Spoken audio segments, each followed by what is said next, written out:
Marketing Square. Bienvenue sur Marketing Square, le rendez-vous du gros marketing. Le gros, c'est un marketing qui sort des clous, qui se réinvente, qui se renouvelle.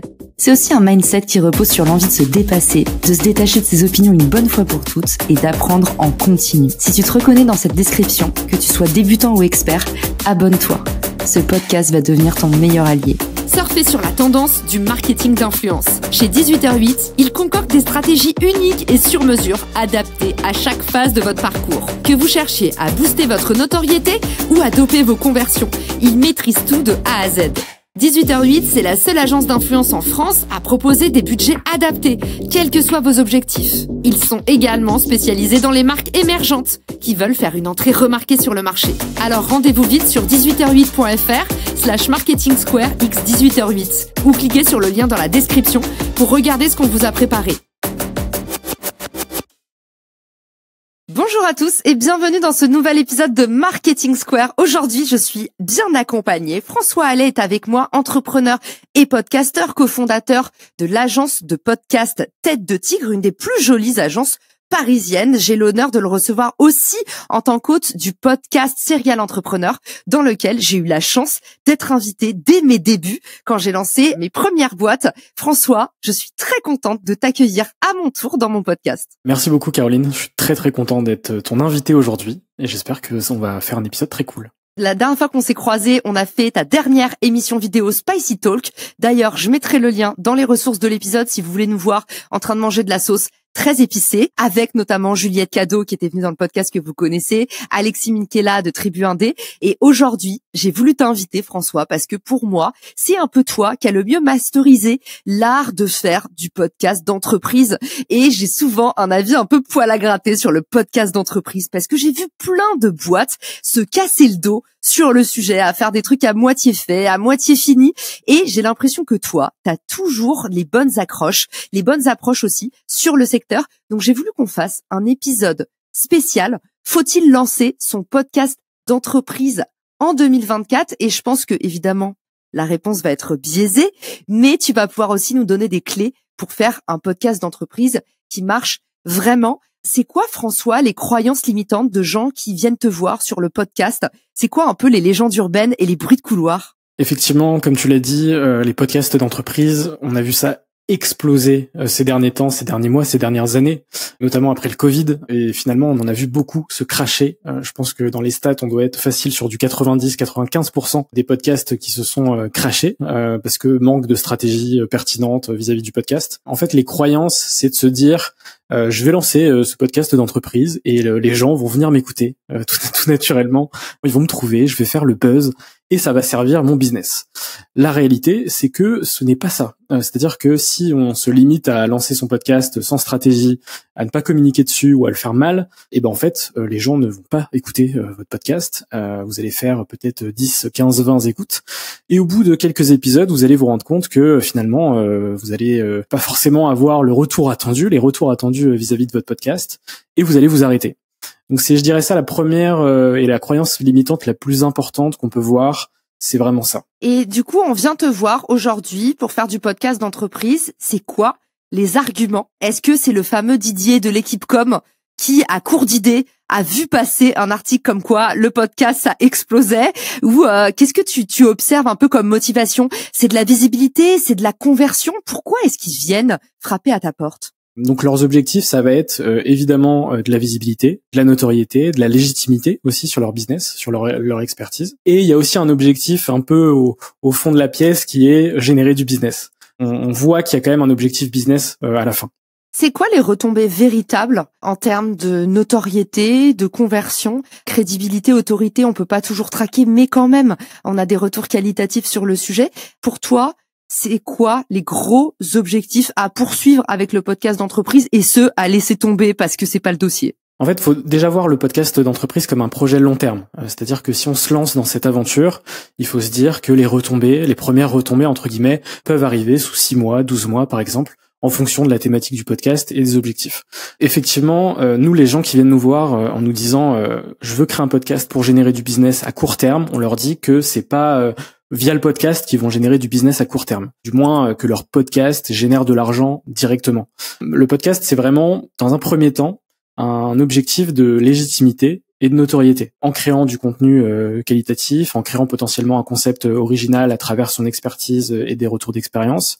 Et ensuite, potentiellement, on peut se dire que, à travers ces épisodes, ils vont toucher des gens qui, potentiellement, seront intéressés par leur business. Et donc, on se rend compte qu'avec des clients qu'on a pu accompagner, typiquement, au bout de 5, même 10 épisodes, et ben en fait, derrière, ils avaient des opportunités business qui étaient générées et qui, derrière, à travers ces opportunités business, ça leur générait justement un revenu indirectement, puisque c'est pas le podcast qui génère de l'argent, mais le podcast génère des opportunités business qui derrière leur apportent de l'argent. Donc en fait, nous, l'objectif, c'est vraiment de se dire, ça va d'abord apporter de la légitimité, de la notoriété, de la création de contenu, pour toucher justement une audience qui ne connaît pas encore la société qui a créé le podcast. Et à travers ce podcast, finalement, ça va générer des opportunités business. Un truc que je vois beaucoup et où je trouve que le podcast est sous-coté, c'est pour faire ce qu'on appelle de l'account-based marketing, l'ABM, c'est-à-dire viser des comptes clés très très difficiles à décrocher et souvent en vente complexe, voire impossible à démarcher. Je te donne un exemple tout bête dans le secteur des RH.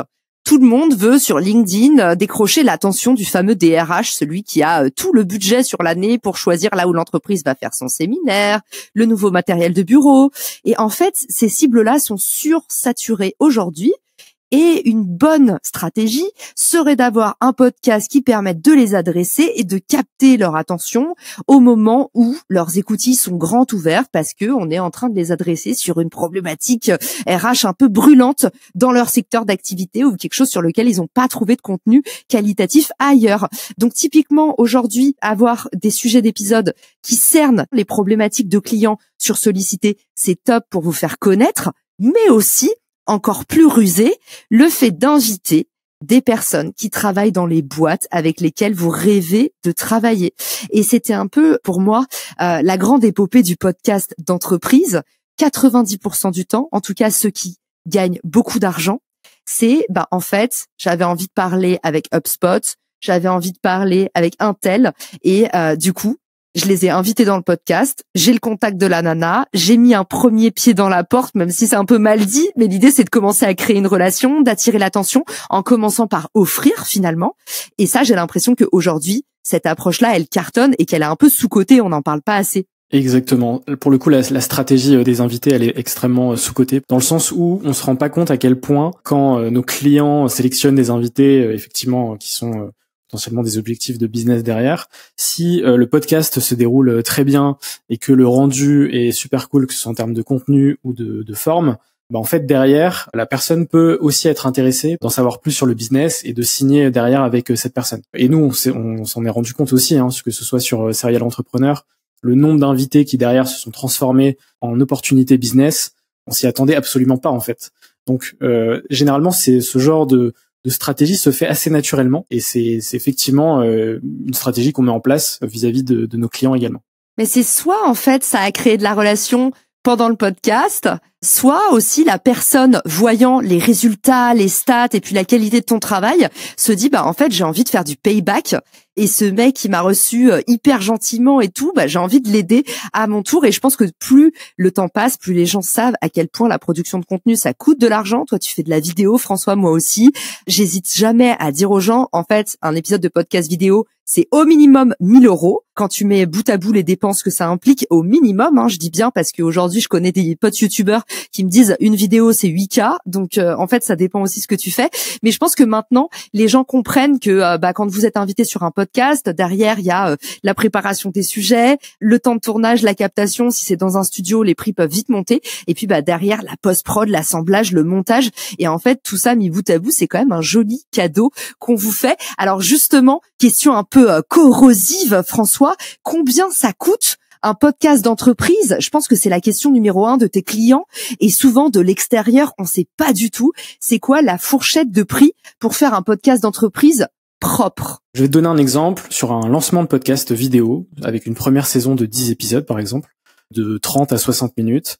Et donc ça, typiquement, on va être autour de 10 à 15 000 €. Tout compris, donc accompagnement stratégique, production, réalisation, post-production et communication et croissance. Faut compter 3 extraits par épisode, une dizaine de photos par épisode. Donc effectivement, on va être sur ces tarifs-là entre 10 et 15 000. Ce qui va finalement vous rapprocher des 15 ou des 10, Ça va être sur des petits détails. Finalement, est-ce qu'on va intégrer une miniature YouTube? Est-ce qu'on va intégrer finalement des petits add-ons sur ces formules-là?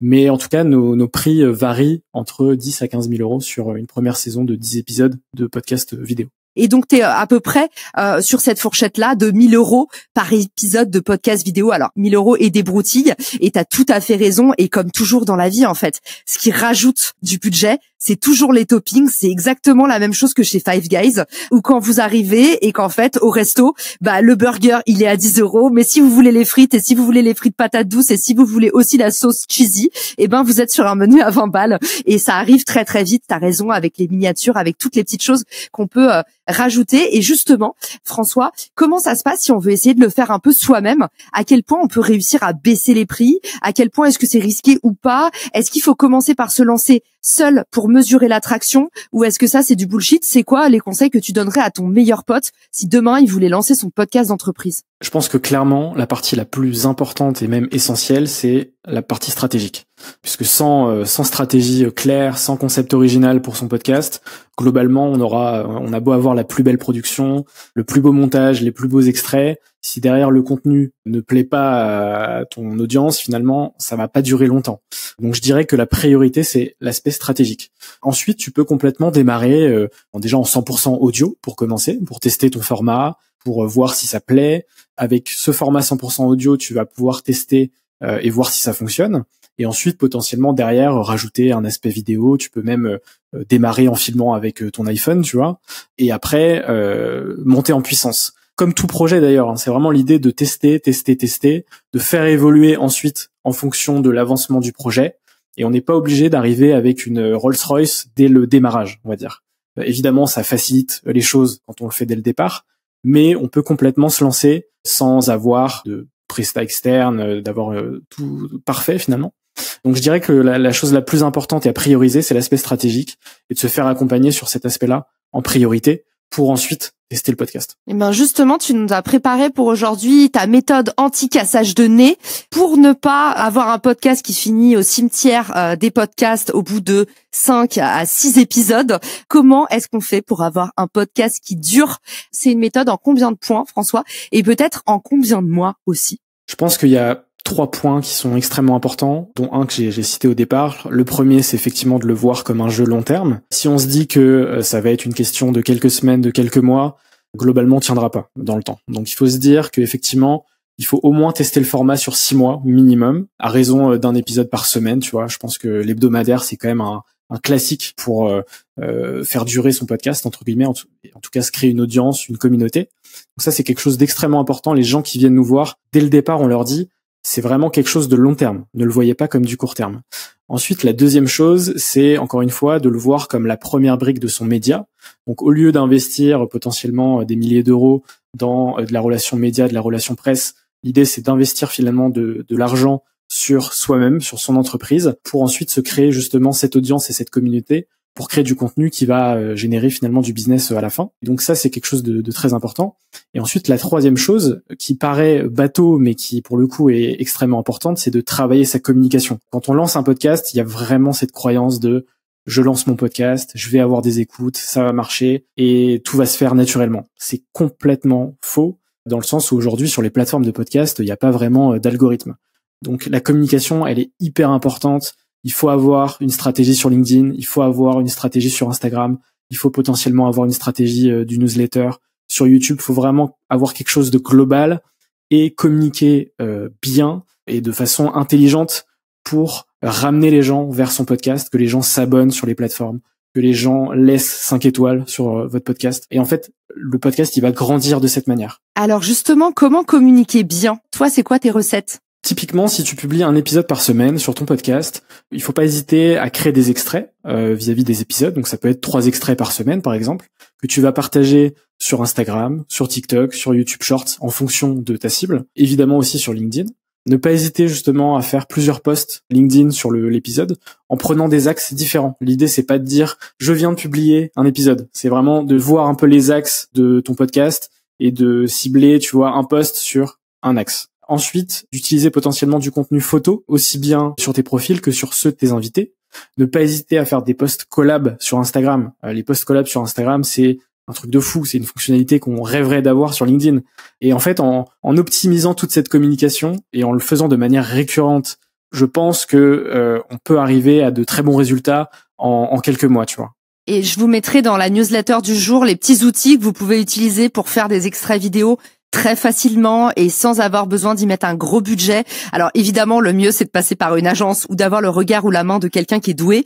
Mais honnêtement, avec les petits outils que je vais vous mettre, pour 50 € par mois, vous avez déjà moyen de décupler un petit peu votre stratégie de contenu. Parce que tu as raison de le rappeler, François, en fait, aujourd'hui, le pire toppings, celui qui grève un peu le budget, c'est la com. En fait, quand on est sincère, c'est vraiment ce truc de, OK, le travail, il est pas fini, il commence à partir du moment où ton podcast, il est en ligne. Comment tu vas décliner les contenus, raconter une histoire différente, créer de la viralité, embarquer tes invités.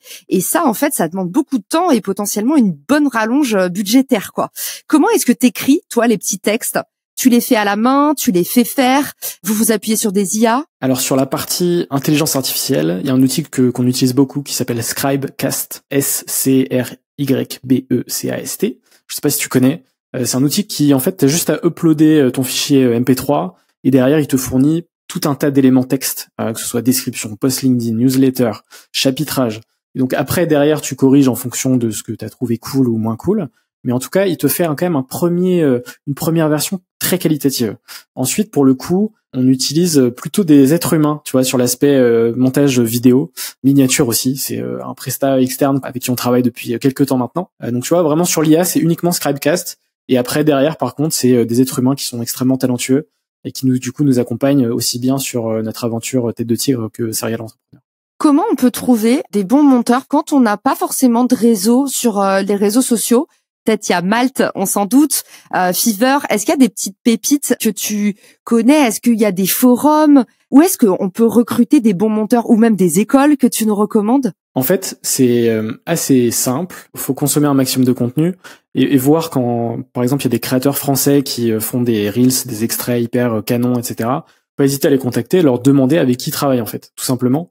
Derrière, potentiellement, ils peuvent vous donner le contact direct du monteur avec qui ils travaillent. Et après, derrière, vous lui envoyez un message, vous lui demandez ses prix, comment il travaille, etc. Et tout peut aller très vite. Nous, c'est comme ça qu'on a fonctionné. En fait, on avait du contenu qui nous plaisait sur Instagram. On s'est dit, waouh, c'est hyper sexy.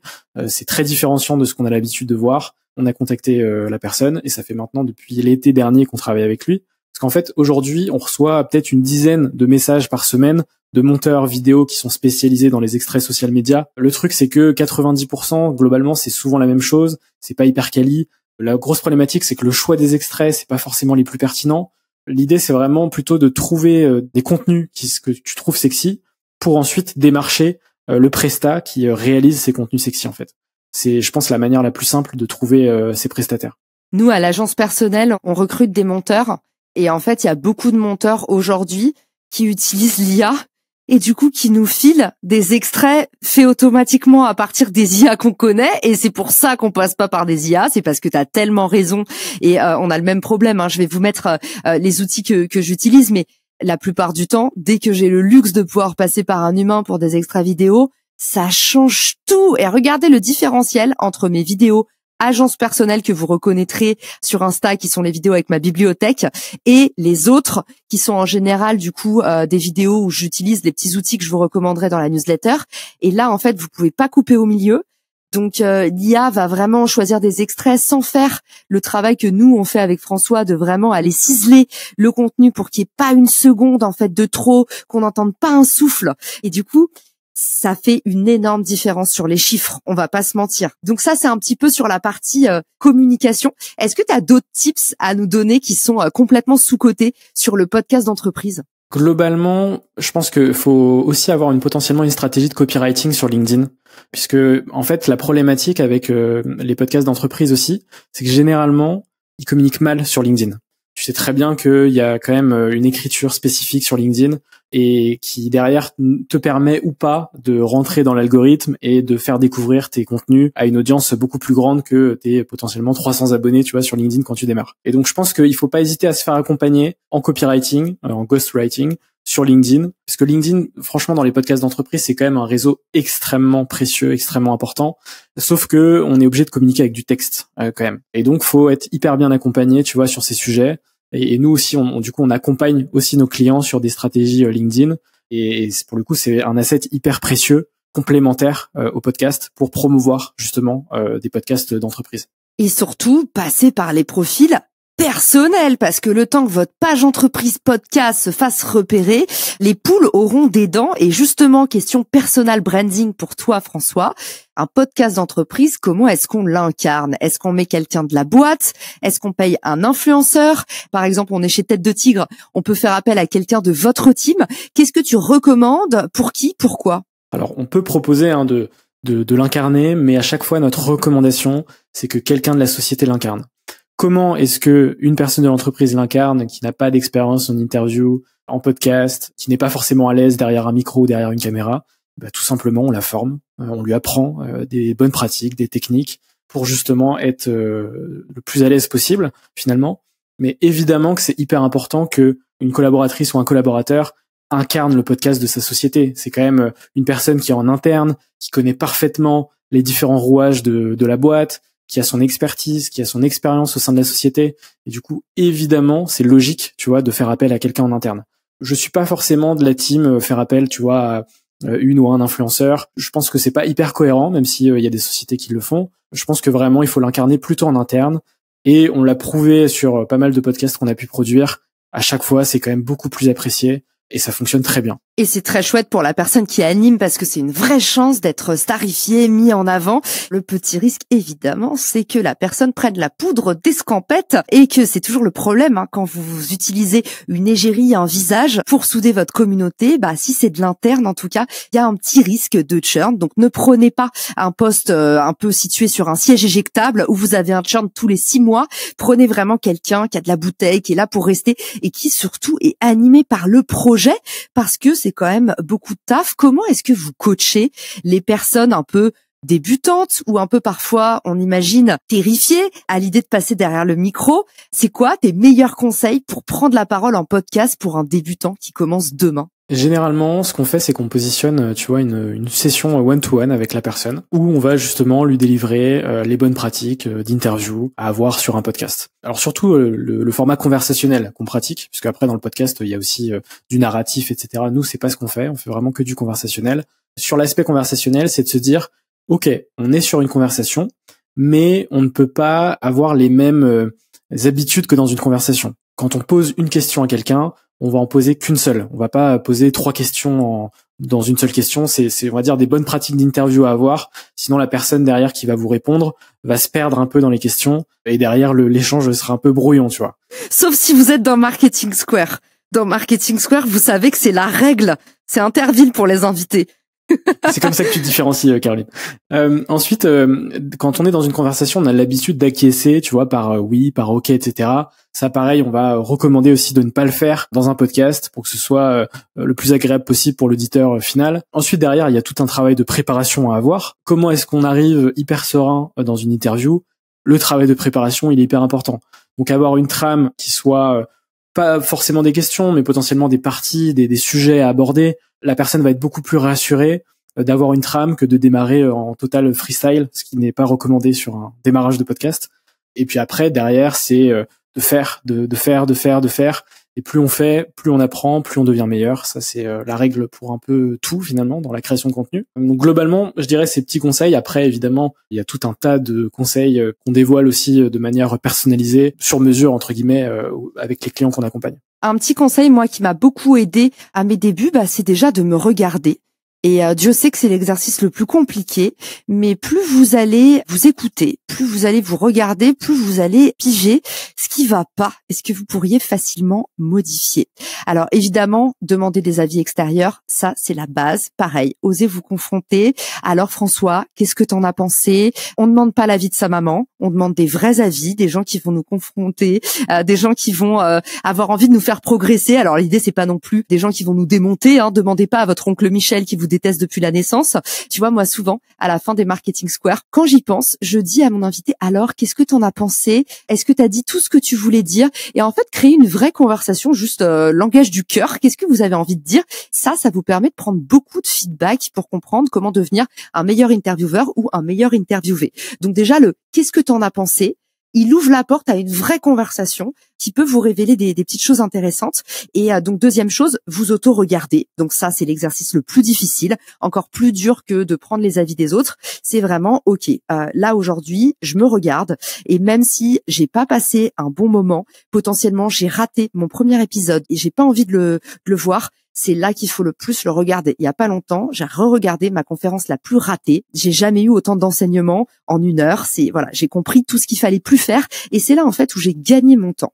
Donc, première chose, prendre des feedbacks. Ouvrir toujours la conversation en passant des feedbacks. Deuxième chose, osez vous regarder. Et pour moi, la troisième chose, c'est les post-it. Si vous êtes ultra débutant, moi quand j'ai commencé, comme on a du mal dans le flot du stress, le moment où les lumières s'allument, on est comme ça, genre les yeux avec des yeux de merlan frit, on a peur, la goutte sur le front, et en fait on oublie tout. Avoir des petits post-it qui disent « ne parle pas trop vite », ne parle pas trop franglais. Une fois que vous avez compris, appris des autres et de vous-même, qu'est-ce que vous pourriez facilement changer pour les premières fois, et personne ne vous en tiendra rigueur, ayez vos anti-sèches, soit sur un siège en face de vous, soit sur un mur si vous êtes à distance. Pourquoi pas, si vous faites un podcast avec François, vous lui mettez sur la veste. Non, je rigole. Mais si vous faites le podcast avec quelqu'un, mettez-le dans la confidence. Dites-lui, c'est tellement mignon. Les gens qui assument leur vulnérabilité. Moi, mes premiers plateaux télé, j'étais hyper stressée. Et du coup, je disais aux gens, oh là là, je suis stressée, est-ce que tu peux m'aider? C'est quoi toi tes conseils? T'es présentateur télé, tu fais ça tous les jours. Comment est-ce que je peux bien préparer l'émission? Dites aux gens, oh là là, je suis pas sûre de moi. Vous allez voir à quel point c'est bien accueilli. Et du coup, voilà. Sur le podcast d'entreprise, est-ce qu'il y a des formats qui fonctionnent plus que d'autres? Typiquement, est-ce que tu recommandes des épisodes qui font plus de 45 minutes? Est-ce que tu recommandes des rythmes en dessous aussi de 1 fois par semaine? Ça veut dire genre 1 fois par mois. C'est quoi les trucs à pas faire, les trucs qui marchent pas et les vraies bonnes pratiques, les tendances du moment? L'objectif, c'est vraiment d'avoir un format qui correspond à l'objectif du podcast. Si on est sur du format court, c'est potentiellement pour donner des tips concrets, avoir un objectif d'efficacité, entre guillemets, vis-à-vis de la longueur du podcast. Et si on est sur du format un peu plus long, c'est plutôt pour de l'inspirationnel, du retour d'expérience. Donc en fait, on va adapter le format du podcast à son objectif et à travers aussi sa stratégie de contenu. Donc je te donne un exemple d'un podcast qui s'appelle Le Coup de Bigot, qui a été lancé en septembre 2023. C'est le podcast qui réconcilie les managers avec le management. Alors tu parlais des DRH, etc., qui sont en quête de contenu hyper intéressant, etc. Là, pour le coup, c'est vraiment un super podcast. On retrouve Yannick Bigot, qui est un consultant en management depuis plus de 20 ans, qui a sa propre société. Le concept, il est hyper simple, c'est un concept assez original. Une ou un manager arrive avec sa problématique, et Yannick y répond en donnant des actions concrètes à mettre en place très rapidement, tout en dessinant des schémas de management qui apparaissent sur l'écran, donc aussi bien en vidéo qu'en audio. Et donc là, on est sur du format court, on est sur du format 25-30 minutes maximum. Et donc en fait, les gens qui écoutent ces épisodes, ils voient directement la problématique dans le titre de l'épisode, ils ont la réponse à cette problématique directement dans l'épisode, et ils repartent à la fin du contenu avec finalement des choses à mettre en place directement et instantanément. Ça, tu vois, on n'allait pas recommander un format long, on a recommandé directement un format court. Un deuxième exemple, plutôt format long, où là, on va être sur un podcast qui s'appelle Career Insight, qui a été lancé en novembre dernier par la société TrainingView. C'est la première plateforme de préparation en France qui prépare les étudiants aux entretiens dans les secteurs du corporate finance et conseil en stratégie. Donc c'est un podcast qui part à la rencontre de profils seniors en banque d'affaires qui parlent en fait de leur parcours et de comment ils sont arrivés à leur poste aujourd'hui. Là, typiquement, on est sur du format long parce que les étudiants qui écoutent ce podcast sont en recherche de retour d'expérience. Donc là, ils veulent du 60 minutes, voire même parfois du 90 minutes, pour avoir un maximum d'apprentissage dans le podcast. Donc c'est vraiment 2 exemples de se dire quel est l'objectif de mon podcast. En fonction de cet objectif, je vais définir le format et la durée de mes épisodes, tout simplement. Merci François d'avoir répondu à toutes mes questions et de nous avoir donné tout ce que tu savais sur le podcast d'entreprise. Dis-nous vite où est-ce qu'on peut te retrouver. Moi, je tiens à dire que je suis très admirative de ton travail et c'est aussi pour ça que je t'ai invité parce que je sais que tu fais toujours des trucs hyper léchés et si j'avais un podcast d'entreprise demain, j'irais directement dans ton agence parce que je sais que c'est bien fait et à quel point vous êtes honnêtes et brillants tous les deux. Où est-ce qu'on peut se renseigner pour justement discuter avec toi d'un projet podcast ou juste te suivre sur les réseaux sociaux où tu postes plein de choses passionnantes sur l'entrepreneuriat et même le marketing parfois? Très simplement sur LinkedIn, François Allais, A2LET, sur Instagram, @fr_ le petit tiret du bas en soi, et évidemment sur tête-de-tigre.com, tout simplement. Globalement, je suis assez accessible. n'hésitez pas à m'envoyer un message. Génial. Merci François d'avoir été avec nous. Merci à tous d'avoir été présents et on vous dit à très vite sur Marketing Square ou sur Serial Entrepreneur. Ciao! Si cet épisode te plaît, tu peux le partager en me taguant ou lui laisser 5 étoiles sur Apple Podcast. Marketing Square.